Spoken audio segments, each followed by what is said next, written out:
Merci, Monsieur le Président. Mes chers collègues, tout d'abord, je voudrais formuler mes remerciements à Monsieur Marcelo François, notre administrateur qui nous a suivis pendant cette longue mission qui a duré à peu près 9 mois, et aux collaborateurs de la Commission des Affaires européennes. Je sors de ces 9 mois de travail sur le rapport d'information avec un sentiment de fierté de l'Union européenne, d'avoir su abolir ces mantras et agir rapidement pour la protection des consommateurs. Même si beaucoup reste à faire en matière de sécurité énergétique face à la volatilité des prix de l'énergie, l'Europe a en effet su jouer un rôle protecteur pour les citoyens et les entreprises durant l'année écoulée. Remémorons-nous un instant le mois d'octobre 2022, il y a un an. À l'approche de l'hiver, nous craignions des périodes de blackout avec des possibles périodes de délestage lors des pics de consommation d'électricité. Souvenons-nous aussi de notre crainte de financer l'effort de guerre russe par l'achat de quantités massives de gaz à Gazprom. Souvenons-nous enfin des efforts demandés aux consommateurs qui, malgré l'instauration d'un bouclier tarifaire efficace au niveau national, ont vu leurs factures d'énergie augmenter. Un an après, tout n'est pas résolu. Mais l'Union européenne, tout comme la France, ont agi. Les mesures d'urgence ont en effet permis à l'Union de diviser par 5 les importations de gaz russe dans l'Union, de remplir les stocks de gaz en prévision de l'hiver prochain et de financer les dispositifs de protection des consommateurs par l'instauration d'une taxe sur les producteurs inframarginaux d'électricité ou une contribution exceptionnelle de solidarité sur les producteurs d'énergie fossile. Au-delà de ces mesures d'urgence, les objectifs de la politique énergétique ont évolué, se sont renforcés et ne sont plus contestés. Ma co-rapporteure et moi-même les partageons d'ailleurs, ce qui nous a permis de vous soumettre aujourd'hui, avec ce rapport, une dizaine de recommandations consensuelles. Ce sont toutefois les moyens à mobiliser pour atteindre ces objectifs qui font l'objet d'un désaccord entre nous, dessinant ainsi très clairement 2 projets, 2 trajectoires de ce que doit être la politique de l'énergie au niveau national et européen. Le premier objectif est le verdissement du mix énergétique. L'Europe que nous avons bâtie est le continent le plus ambitieux pour la décarbonation du mix énergétique. Ces sujets me tiennent particulièrement à cœur, notamment en tant que président du groupe d'études énergie durable et hydrogène à l'Assemblée nationale. Pour y parvenir, l'Union déploie une série de textes dans le cadre du pacte vert pour l'Europe et du paquet Fit for 55. La directive RED III, récemment adoptée, relève ainsi la part d'énergie renouvelable à 42,5% dans le mix énergétique de l'Union à l'horizon 2030, au lieu de 32% précédemment. Je crois toutefois que l'atteinte de l'objectif de décarbonation du mix ne peut reposer uniquement sur les énergies renouvelables. Naturellement, l'hydrogène est un vecteur formidable d'espoir pour décarboner plusieurs secteurs, comme les mobilités lourdes. Mais pour la production d'électricité, nous ne pouvons pas envisager un mix sans une part importante de nucléaire, qui est une technologie décarbonée, pilotable et peu chère. Je suis toujours étonnée de voir que, durant les 15 dernières années, aucun texte relatif au nucléaire n'a été adopté au niveau européen et que le pacte vert pour l'Europe ne mentionne quasiment pas cette technologie d'avenir. Aux opposants du nucléaire, je pose une question simple. Pourquoi se priver du moyen de production le plus sûr et pilotable à l'heure où nous avons des efforts considérables à déployer pour atteindre la neutralité carbone à l'horizon 2050 ? Le mix énergétique européen a besoin du nucléaire pour atteindre ses objectifs. C'est un des axes forts de ma contribution au rapport.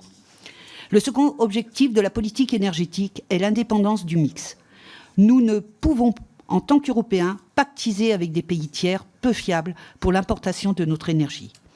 Nous avons ainsi réussi à réduire très fortement notre dépendance vis-à-vis de la Russie. Pourtant, les récents événements avec le Haut-Karabakh nous rappellent tristement que l'Azerbaïdjan, avec laquelle l'Union a pourtant signé un partenariat énergétique à l'été 2022, ne peut être un associé fiable pour l'importation de gaz. Les régimes illibéraux ou autoritaires doivent ainsi être bannis de toute conclusion de partenariat avec l'Union européenne. Le plan REPowerEU prévoit une diversification des approvisionnements et sa mise en œuvre a permis de trouver des partenaires crédibles. Je tiens à souligner que la Norvège, qui exporte 1 TWh de gaz par jour sur le marché européen et où je me suis rendue dans le cadre de ce rapport présente toutes les garanties de fiabilité nécessaires. Le troisième objectif est celui au cœur de notre actualité européenne depuis le début de l'année 2023, la réforme du marché de l'électricité. Depuis 2021, ce marché a joué son rôle de marché, permettant une allocution optimale des ressources. Mais la volatilité des prix à court terme a provoqué des situations inacceptables qui doivent aujourd'hui être corrigées. Nous devons absolument rapprocher les prix des coûts de production, notamment en France, où les coûts de fonctionnement du nucléaire et des énergies renouvelables sont relativement faibles. Pour cela, la Commission européenne propose une solution, le développement d'un marché de long terme européen. La logique est la suivante. Si les prix sur le marché de court terme, dit spot, sont imprévisibles et sujets à des envolées soudaines, il est alors nécessaire de protéger les consommateurs en leur procurant un prix fixe sur le moyen terme.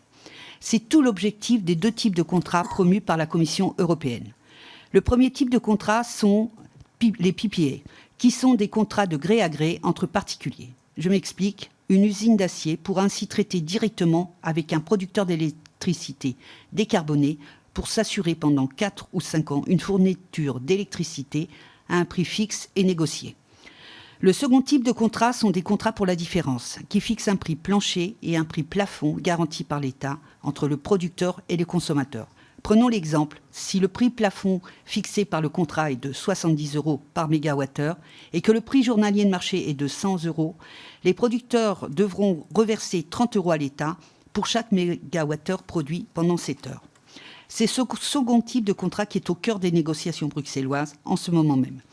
Ce rapport est également un moyen de soutenir pleinement, en mon nom propre et au nom du groupe Renaissance, la position française qui souhaite inclure l'ensemble des installations existantes dans ces contrats, notamment notre nucléaire ancien.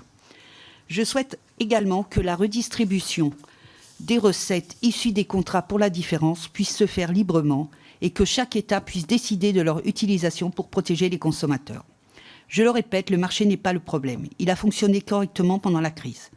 Toute solution de sortie du marché serait non seulement un signal profondément anti-européen envoyé par la France, mais aussi une solution simpliste, irréaliste, qui nous priverait sans doute d'un mécanisme performant d'échange avec nos voisins. Il est également complètement utopique mais dangereux pour notre sécurité d'approvisionnement de vouloir en même temps sortir du nucléaire et sortir du marché européen.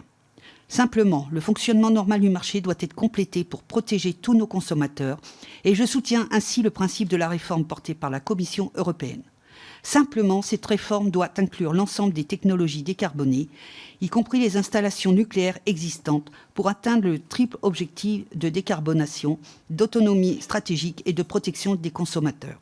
Et j'ai confiance dans notre Union européenne pour atteindre cet objectif et poursuivre le travail ambitieux engagé depuis plus d'1 an.